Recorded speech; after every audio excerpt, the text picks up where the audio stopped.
Hey guys, it's your best boxing friends. I'm Kelsey. This is Rachel. Rachel, big news in boxing today, at least here in the United States, in that the global sports streaming service DAZN is changing their price structure and kind of doubling the price. Right now it's $9.99 a month. If you stay monthly, it's going up to $19.99 a month. And there's a yearly option where you pay annually $99.99. With a lot of nines at DAZN. So basically, you can either pay more, if you pay it all up front. I mean, you can either pay more if you still want to pay by the month, or you can pay a little less if you want to pay it annually. What do you think about that move by DAZN, and what question should I ask about it as a follow-up to that? At first I was confused. Well, at first I was shocked because you came out with the $19.99. I was like, say what? Because that's a huge price markup. And I don't know. I'd have to sit down and figure out our we're not the Joneses. Normal, we're not even trying to keep up with the Joneses. Budget. Yeah. And it would be and it's a huge markup. So, but then it was like $99 a year, and I was like, oh, well, it's a little bit less than $9.99 a month. Yeah. If you do that. So after letting it sink in for a while, so I wonder, first of all, well, does DAZN have some kind of big need for capital right up front? Yeah. And because that's a huge way to get people to, on their next billing cycle, to pay the $99, right? Yeah. Right up front. I do want to just point out real fast that if you're a current subscriber like we are, the new price changes don't go in effect for a full year. And then when the full year is over, we're supposed to, per the press release, have the option to pay the $99.99 instead of moving up to the $19.99. Okay. So if you're out there and you have DAZN right now and you're like, huh, $20, they said emails out as well if you're a subscriber. Okay. But it was in my junk box. And so for us, that means we wouldn't have to make that choice until March of 2020. Okay. Right, it's 2019. Yeah. Well, it is. Does it mean a full year from now, or from a full year from sign up? Full year from now. Oh, okay. Anyway, I feel like a lot can change in a year, so I don't feel like I can depend on that. Yeah. But aside from that, then I don't know. You already have your current subscribers, and that means nothing's changing for them. So I'm not sure how you're going to get all this new capital. I would think anybody that wants to subscribe is already subscribed. Yeah, I don't know. I mean, not everybody, but a good chunk of boxing fans have already subscribed. Mm. So I don't know if you need upfront. So maybe they don't need upfront capital, and that got me thinking. A little while ago, I was like, oh, this is actually a way to keep, because the price point, if you pay on the year, is almost the same per month. Yeah. That's a way to keep somebody locked in and paid up for a year. And you also know what your budget is for that time Handles period. your budget for that annual cycle. And if somebody doesn't want to do that, well then, hey, you take the risk, because we don't want to deal with people signing up and signing off, right? Which you could do for big fights. Okay. I've considered that. We have other subscription things. I was like, well, maybe I don't want to be signed up for this, because for the next 3 months, I'm not going to watch this. Yeah. I don't need to watch it. Right. So then, you're like, well, I only signed up because I want to see Canelo. So he fights, what, twice a year? Yeah. These big fighters fight once or twice a year, maybe. So yeah, that would keep you, you'd get more money from those people that want to sign up and sign off. If you watch the show regularly, you know that when DAZN came along, did I say DAZN in the beginning? I don't know. We say DAZN at home, and we use the correct pronunciation, DAZN, usually on camera. Anyway, when they first came along, we welcomed our new boxing overlords, as you know if you watch the show. But when I saw this news came out, I was struck by the huge increase, which I don't think it would be their plan all along. So that makes me wonder, and I've already had questions about the model, how viable the model is, especially when I look around and see all these hundreds of millions of dollars of contracts that they're throwing around and giving to people, and they're giving it to fighters, for the most part, were built on other networks.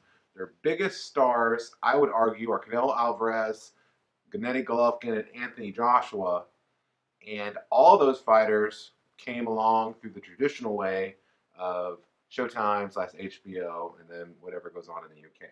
So it's going to be interesting to see how this plays out, because we don't know if DAZN has the ability or expertise to build fighters on their subscription-based service. So it's going to be something that we just see play out over time.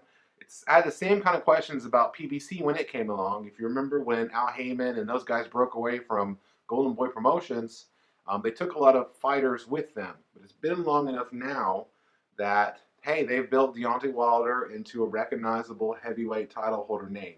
Maybe not as well as I would like to see him be, but he is built up as a name.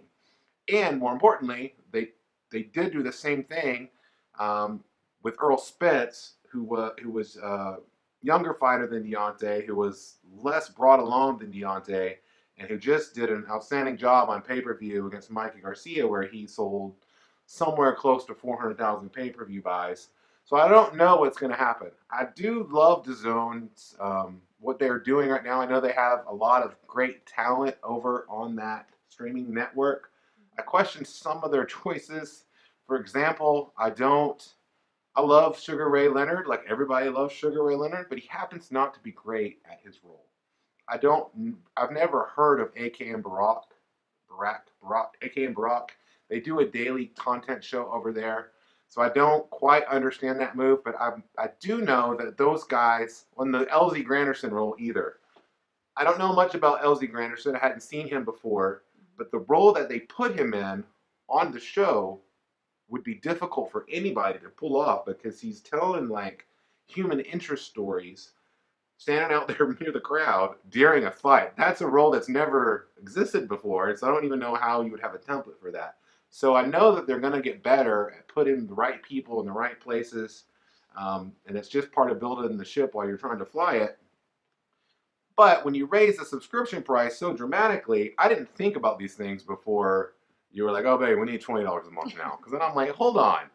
Why do you need $20 a month? Now it becomes kind of, just as a boxing media member or just a DAZN subscriber. Well, what are you doing with this money, right? We care about fights. We care about fighters. Other subscription services. So if you can, like Netflix gives me a lot. Like it is totally worth my, used to be $10 a month, now is, I guess, $12. Yeah.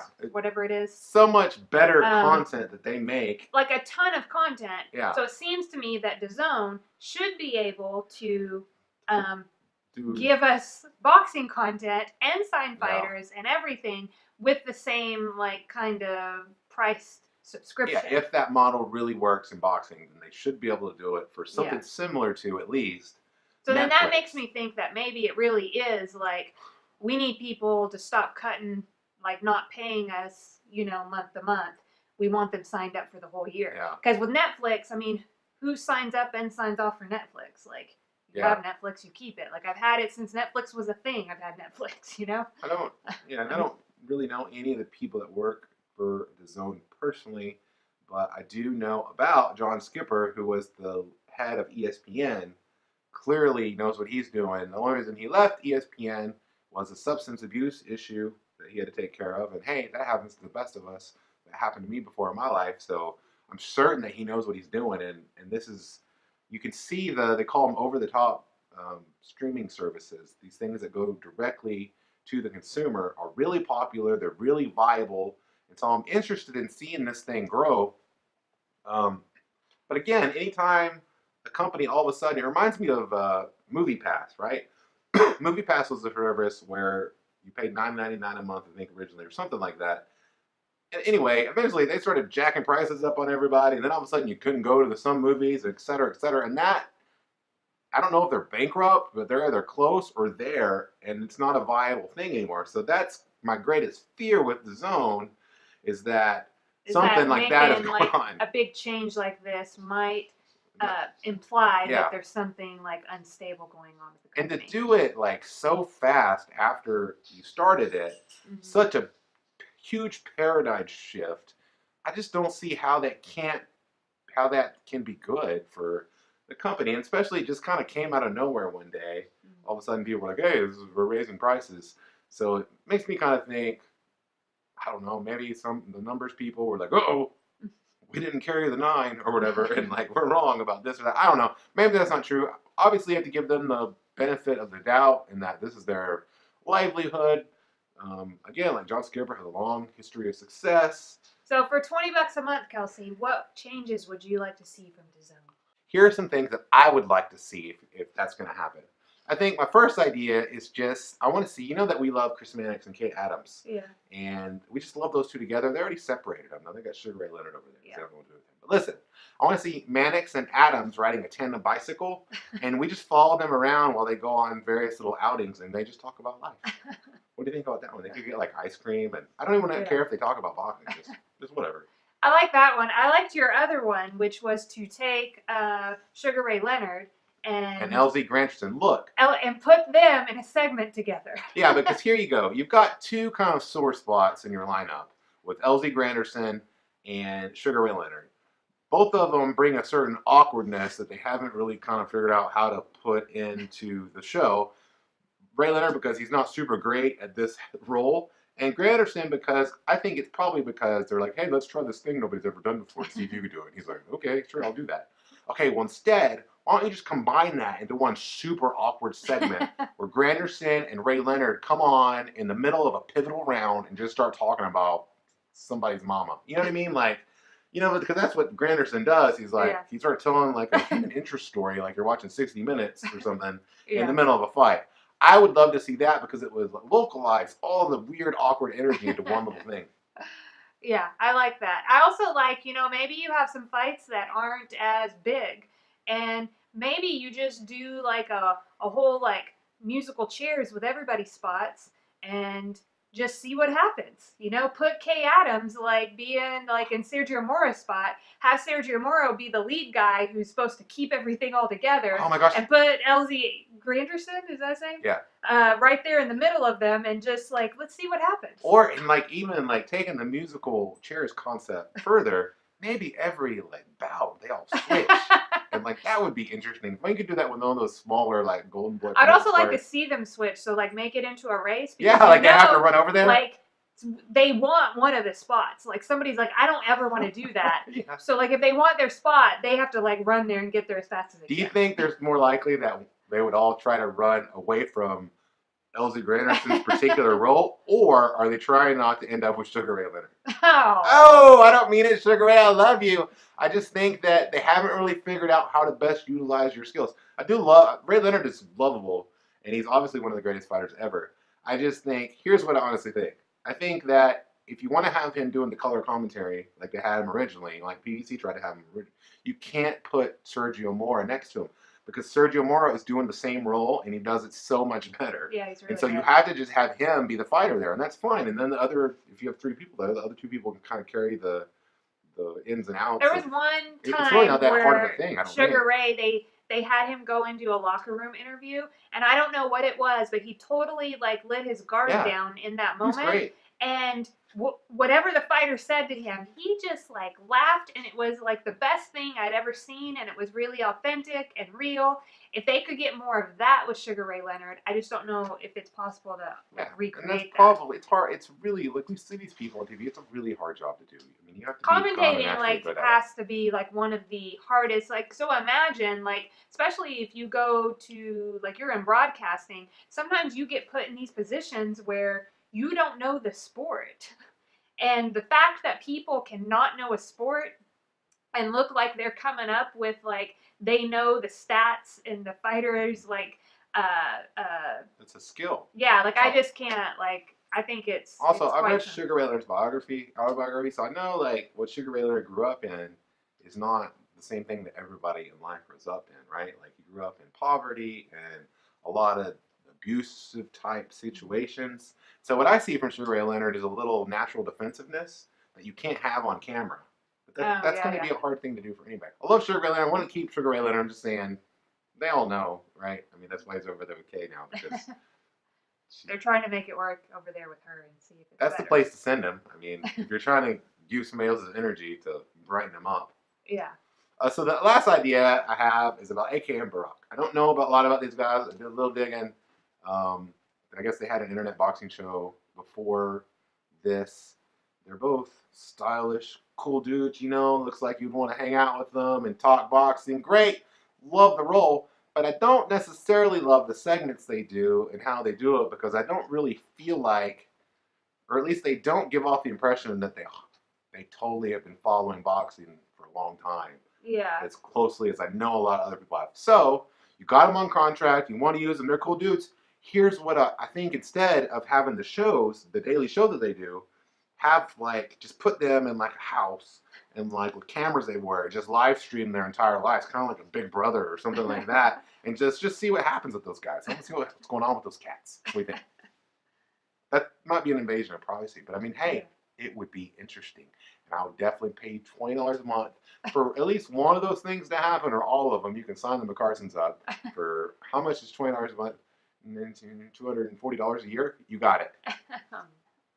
You know what they got as well? What? They got an opportunity to like, comment, and subscribe. Yeah.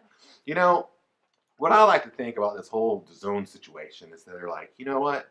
We love Real Talk with Kelsey and Rachel. We need to get rid of AK and Barack. Obviously, Kelsey and Rachel are the future, the now, and the yesterday. We're all together.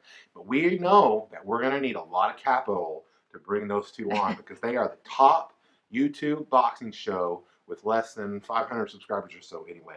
In boxing right now, Kelsey is the best auxiliary member of the BWAA in the world who also writes for a gambling site. And Rachel is just the premier boxing mind in the world. Rachel, if you guys watch Lee Wiley's Get Riders, that great videos, Rachel sees in that kind of analytical, like mathematic way. Kind of like if you see from the point of view of like a RoboCop or a Terminator, that's what Rachel does. And so they know that they're going to have to bring a big offer or we ain't coming because we love YouTube so much.